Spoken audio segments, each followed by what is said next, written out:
Hello, welcome to my channel, Inflightmuzik. My name is Ian, and today I'm going to be going over the latest version of Sylenth1. So for those of you who don't know this about me, I'm actually a blog writer for flstudiomusic.com. Definitely check them out. They have all kinds of posts about free and upcoming plugins, a whole bunch of plugin reviews. They talk about different sales and discounts that are going on in the community, and it's basically like a one-stop shop where you can figure out what is going on in the community in terms of new plugins, new features and DAWs, and so on and so forth. I personally actually write mainly about beginner tips and tricks for FL Studio, so definitely check them out. But recently they actually went ahead and contacted Lennar Digital, and they ended up contacting me in return and hooked me up with this latest version of Sylenth1. It's version 3.0.5. So I remember back in the day when I first started producing, Sylenth1 was definitely one of the top plugins for its day. Now they've actually updated it with a few new features. Some of these updates that I'm going to go over were previous updates, but their latest updates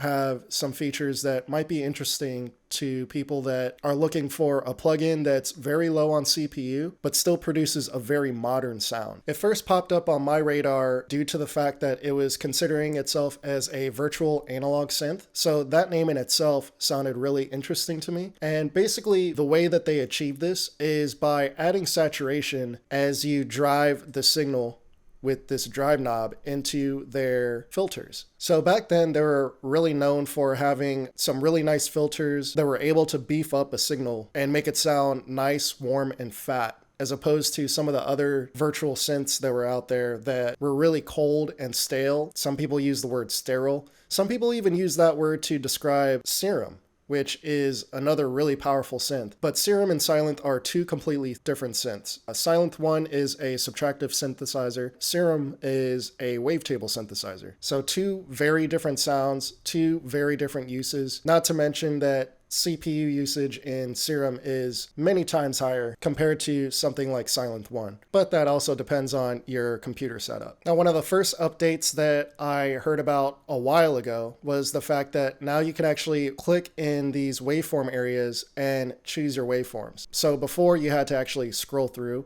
but now you could just click and select the waveform from there, and you actually get a little symbol. But you have sine, saw, triangle, pulse, half pulse, quarter pulse, triangle, saw, and noise. And then same thing with these filter types: low pass, band pass, and high pass. And most of you probably already know that it comes with two oscillators for two different parts. So a total of 4 different oscillators that you could mess around with. So a part A, part B, each with 2 oscillators, and each part with its own amp and filter section. And you can always combine these filters simply with the routing here. But in the newer versions, they also added a new preset bank. You could see that there is a factory bank number 6 now. I think when I first demoed it, it only had 4, maybe 5. And also one of my favorite features about Sylenth was the fact that you could lock any of these parameters. So if you were to choose a preset, like for instance, this ARP sawing in space, you could actually go in and lock any of these parameters. So if you like that ARP, we can go ahead and click this drop down arrow and click lock. And now all the parameters for the arpeggiator are locked in as we switch through different presets. So that's a great feature, especially if you're someone that collects a lot of presets and you come across a really cool preset and then you just want to lock down a certain setting that you hear in that preset that sounds really good to you. But this isn't just with effects. You could do this with any of the filters. You can lock any of the filters there. You could actually right click and lock even just the individual parameters. Same thing inside the ARP or any of these effects, any of these individual parameters that you really like. Your modulation envelopes, your LFOs, all these can be locked, which is super useful. Like I said, especially when you're using a variety of presets and you just want to keep some of the settings that you hear in any of those individual presets. But today, I kind of want to go over what I liked Sylenth for the most. And one of my favorite tests that I do in any synth is actually recreate a sub bass.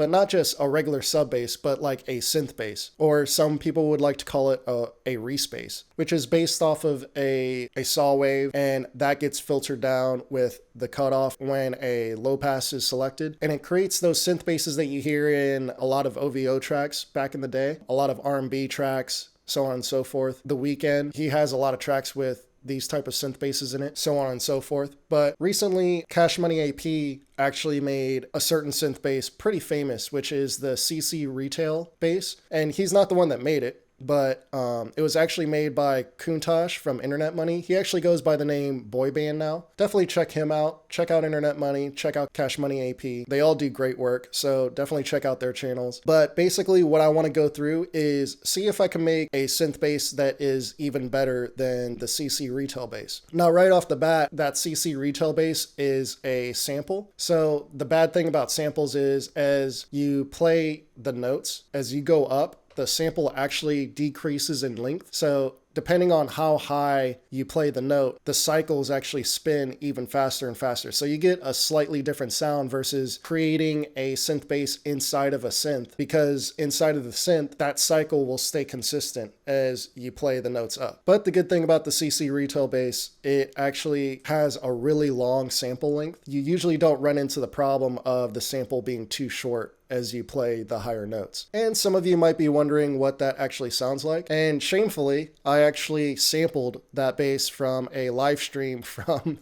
CashMoneyAP, and this is what I came up with. I'm only showing you guys this just because I want you guys to, one, realize that even if you do that, you don't get the same exact bass. Just by looking at this waveform and looking at the original, these are two completely different waveforms. But overall, that is the gist of this synth bass. And I personally don't ever use this bass. I'm basically just showing you guys this for the purpose of the tutorial. I actually have a huge collection of synth basses that I made myself, as you can see here. Eventually, I will do a tutorial on how I made these basses, because it is literally the only secret that I have in my production. And it is something that I do want to share with you guys eventually, but it's something that I really pride myself in, because I do get a lot of compliments on my synth basses, but I think a lot of you would be surprised with how I actually made them. But I will give you guys a hint. It is with a stock FL Studio plugin, but that's all you get for now. Eventually I will release that tutorial. But until then, let's go ahead and make a really dope sounding synth bass in Sylenth that will crush the CC Retail bass. Let's first go ahead and initialize this patch.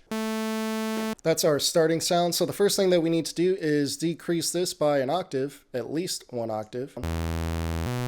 And then I'm going to switch these voices into 5 voices. That way I have 2 voices on the side, on each side, and then right in the middle I have 1 voice. So I have a mono signal right down the middle, and then 2 side signals, because the stereo knob is spread all the way. So if I were to decrease this, you're not really hearing much of a difference right now, but as soon as I start detuning, that's where you get the spread of these voices. So now when I hit this stereo knob all the way down, it'll be mono again. But spread all the way. And we might not necessarily want it that wide, so I'm gonna decrease the range and see where we really want it.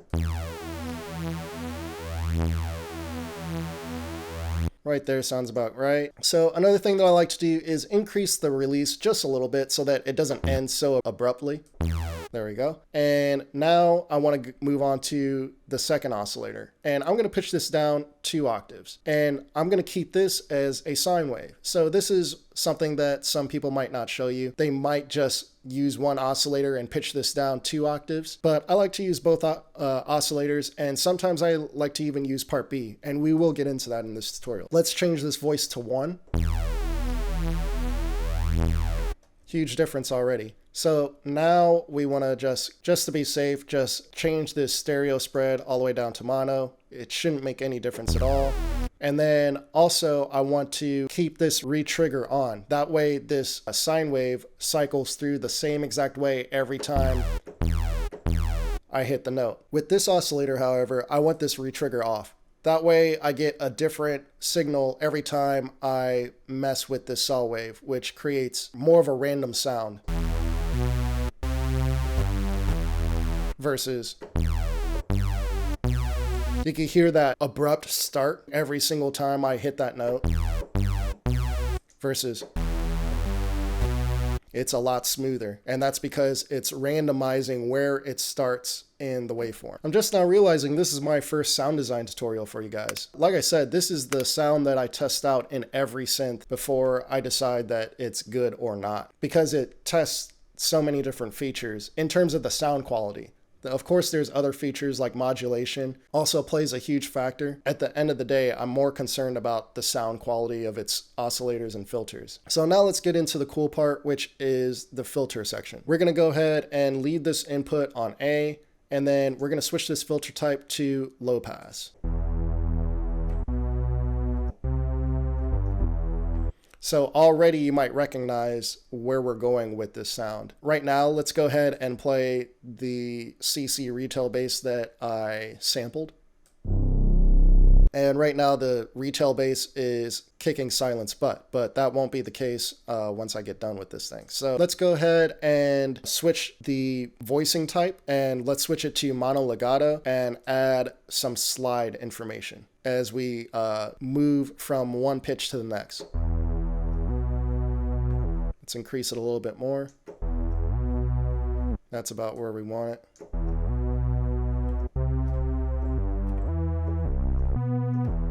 Let's switch between the slope of the filter curve. So right now we're at 24 dB. At 12 dB, we'll hear a lot more of the high frequency, and then we'll just decrease the cutoff from there.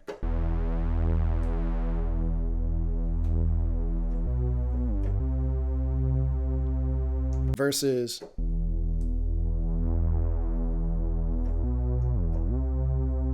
so we just get a lot more of the high frequency versus the 24 dB slope. Now I want to increase the resonance, and what that will do will add a little bump right in this area of the filter right here. It will emphasize where the cutoff is from the highs and the lows. We should hear even more highs as I increase this resonance.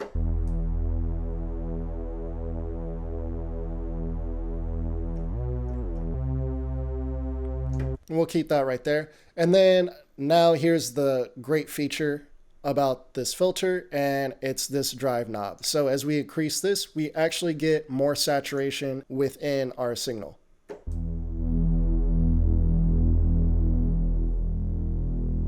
And you could see when you increase this drive knob all the way up, it doesn't just get louder. It really does add a lot more saturation to the point where the signal actually gets kind of quiet because there's so much saturation. That peak level gets so saturated that the overall level of that signal actually goes down. You can see these lights flicker up and down. But we have a more solid signal when we have full saturation. But let's go ahead and go somewhere in between, because with my synth basses, I do like some dynamics.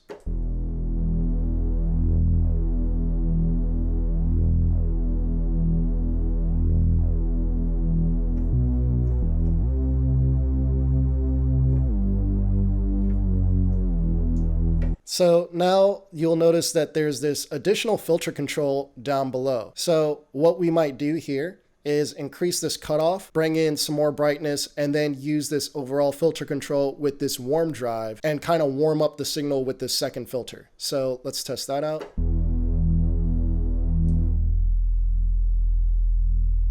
You hear how subby that got? From there, I'm going to increase this cutoff and see if we can get something really nice going. That's about where I would want it. And then I'm going to hit this warm drive and then compare and contrast between this on and off.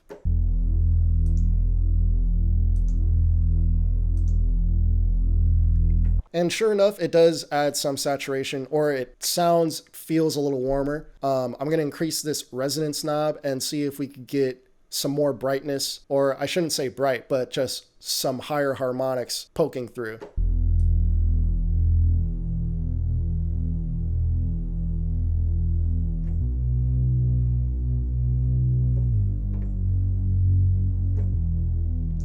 And normally I wouldn't add that much resonance. That looks like a crazy amount of resonance, but at the end of the day, you always use your ears.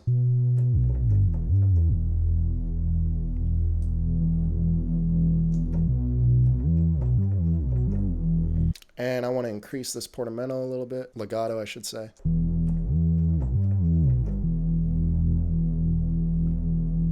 Now we're going to mess around with this drive knob again.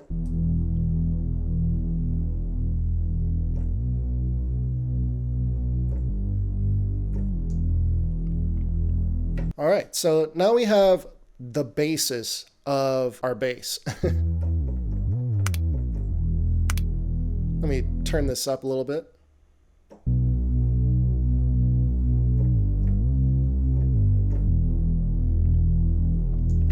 So now what I like to do sometimes is mess around with the oscillators again, go back and play with the voices. Something that you might find interesting is even though these are in two different octaves, these are two different wave shapes, you might find that inverting the phase might add to your sound or might create a more powerful sound.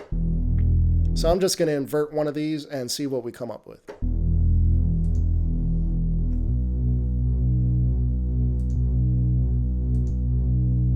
And sure enough, inverting does give us a more solid signal down below. I'm going to mess with these voices a little bit. What I might do is decrease this to 4 voices and then make this 1 voice. And then let's test that out in mono. And sure enough, that is what I'm going to do. Now we have the top part of our signal spread out evenly and the bottom part of our signal completely in mono. All right, so now let's get into what I would do if I were to mess around with the second set of oscillators. Now I'm gonna go ahead and drop this down 1 octave, just like our first oscillator. Another thing that you could do, I'm pretty sure we could just copy and paste this into this oscillator. So now we have 2 of the same. Let's just go ahead and switch this to low pass.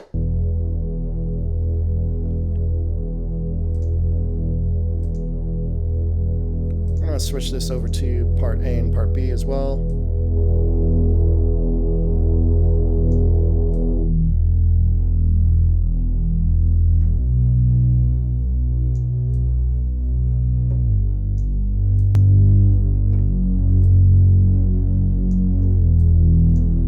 That's beautiful. I basically just have both signals feeding into each other. I'm going to copy this amp envelope over as well. All right, so from there, one thing that you might want to do is make the top part of the signal wider. And how you could do that is just by adding a little panning. Let's pan the top part of oscillator A to the left a little bit and the top part of oscillator B to the right a little bit.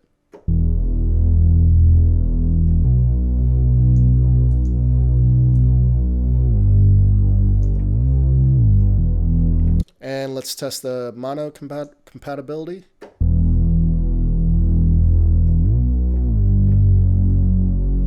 Flip the phase of the bass.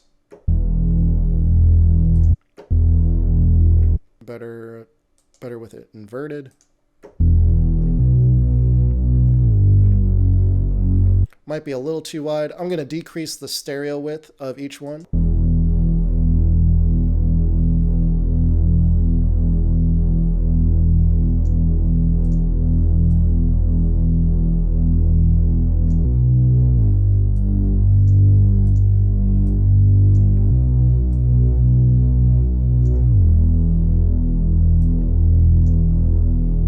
And this shouldn't make too big of a difference, but I'm going to move the phase around just a little bit on A and B.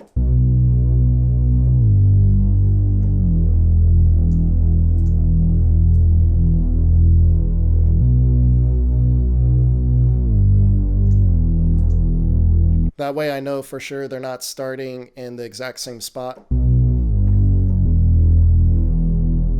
Now let's just give this an even more analog feel. So here's where the modulation comes in. So I'm going to go over to LFO1.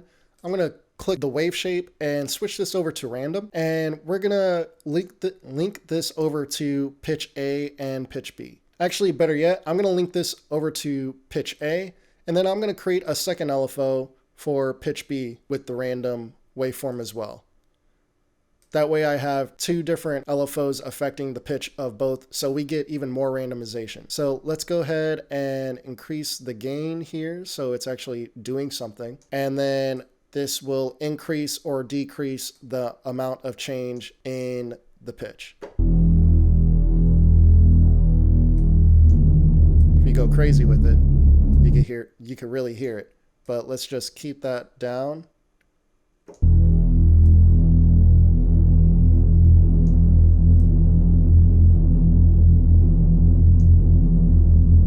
I'm just going to decrease this a little bit on both so it's less of an effect.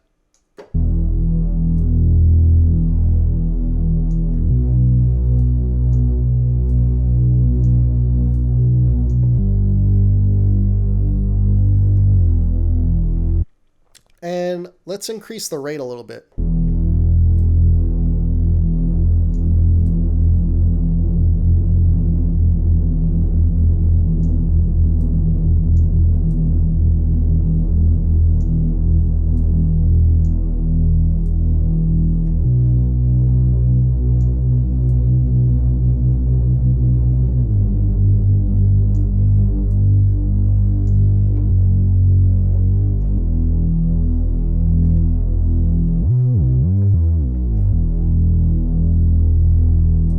All right, so now we have everything that I would want to do with the oscillators and modulation, but there's still more. But let's go ahead and compare that with the CC retail bass versus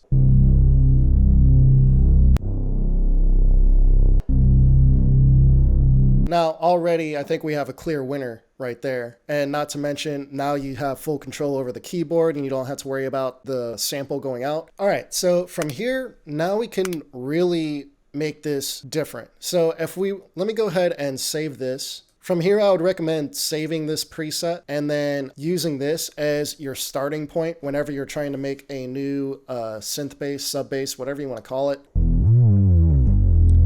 So this would be your starting point. And then from here, now we can mess around with effects to make it more unique and more tailored to whatever track you're working with. Let's go ahead and go into the distortion. We have 5 different distortion algorithms. I think you'll find that the overdrive is like your basic type of distortion.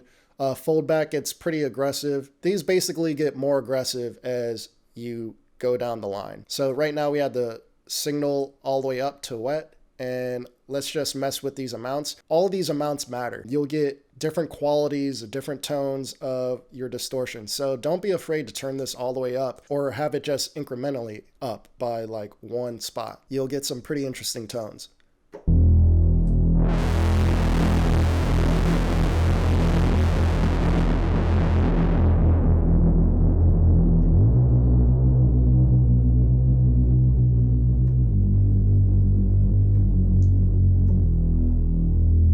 That's overdrive. Here's foldback.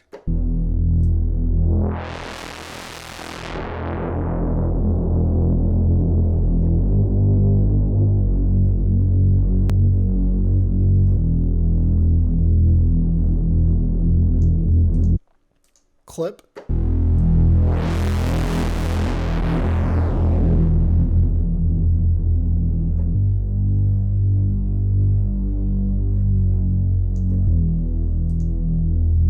Decimate.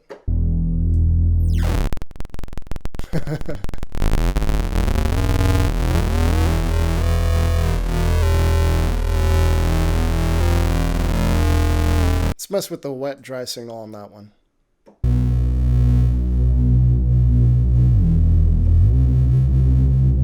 Move on to the last one, which is bit crush. Should sound pretty similar.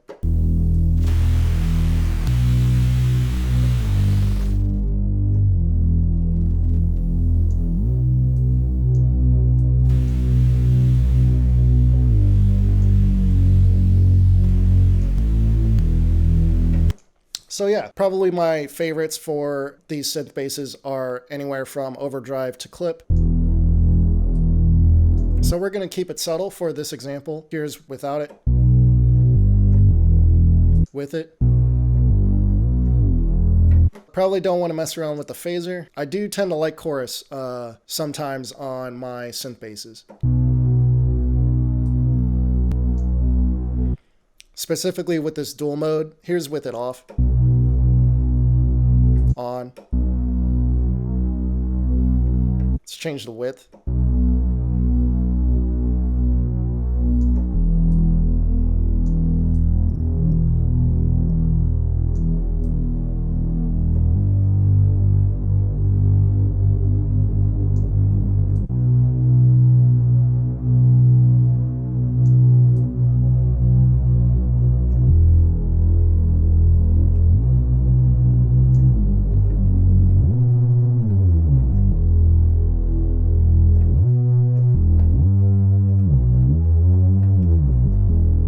That just got real mean, but let's leave that off. Definitely something to mess around with, just for different flavors, different tastes. EQ, let's go with 1 pole for now, and then I'll switch it over to 2 pole to show you. But let's increase the bass. And right now our bass frequency is at 110 hertz. Let's just leave it there for now and just adjust what 110 sounds like right now.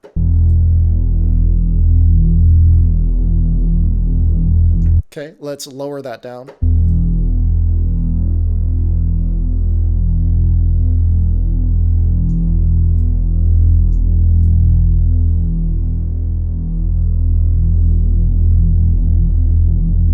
Get most of the weight right around 60 to 80 hertz.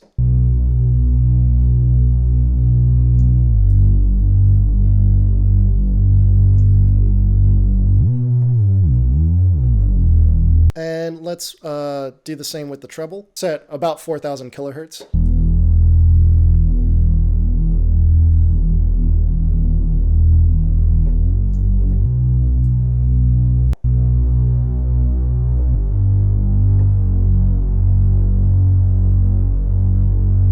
We're just going to leave it right around 700. Switch this over to 2 pole.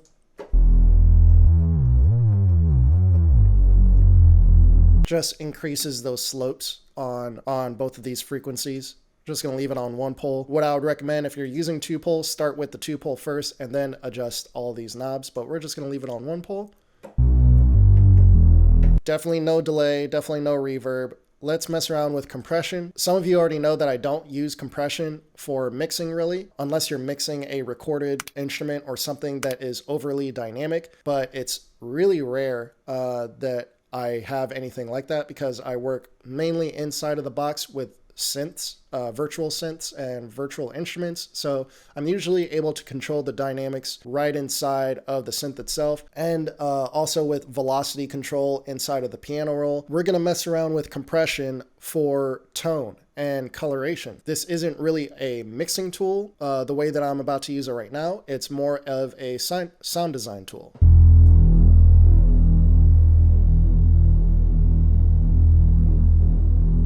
Yeah, you can see that we're pretty much getting a steady signal overall.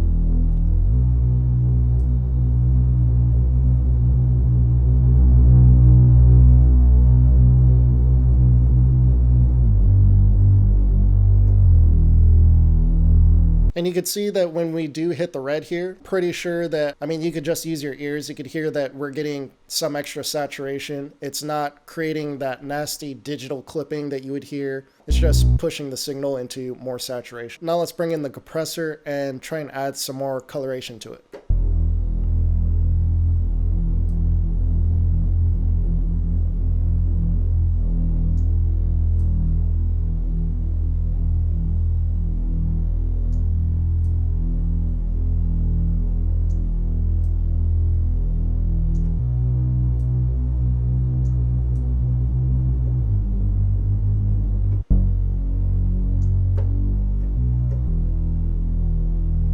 And now we have a little bit more headroom. I'm going to increase this up, see if we like this, any extra saturation that we get by hitting the red here.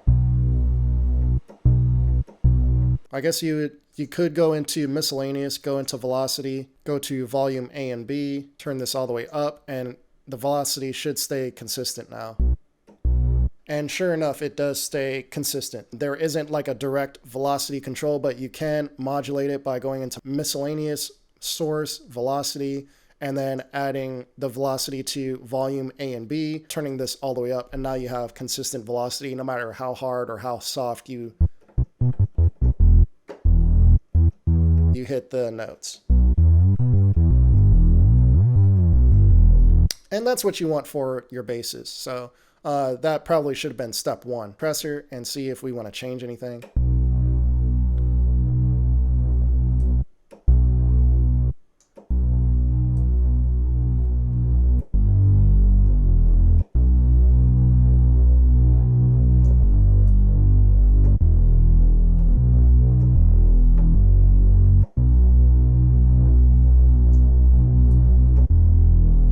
So we have a slightly more solid signal with the compressor on, and a slightly more dynamic without it. We're going to go ahead and keep it on. And we have a more consistent leveled out bass there. So that's what it would sound like with effects added. And then again, you could go into these filters or the main filter and readjust how open or closed you'd want this sound to be. So if we want some more edge to it, just open up this filter a little bit.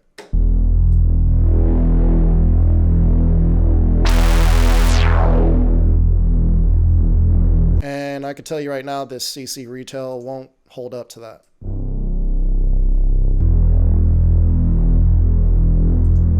And again, it might just be taste for you guys, so you might like the other bass better, but at the end of the day, you have a lot more control. You could change the tone, you could change the saturation, the distortion, the EQ settings. And then one last trick that I want to show you guys is key tracking. And if we were to increase this key tracking up, now the filter will open up as we go further and further up into the scale. That basically just highlights the higher notes as we go up. Basically, I would play your lowest note and see how dark you'd want that, and then just go from there.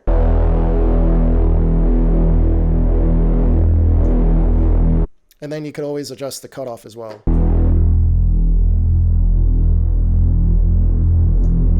And now let's play that.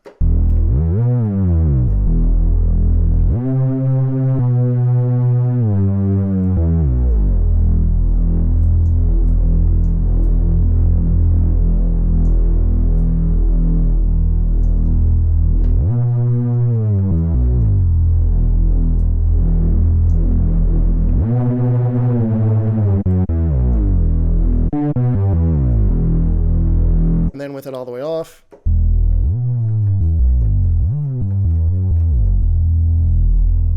So a big difference. So if you'd ever want a bass that just gets highlighted as you play up higher, just adjust the key tracking.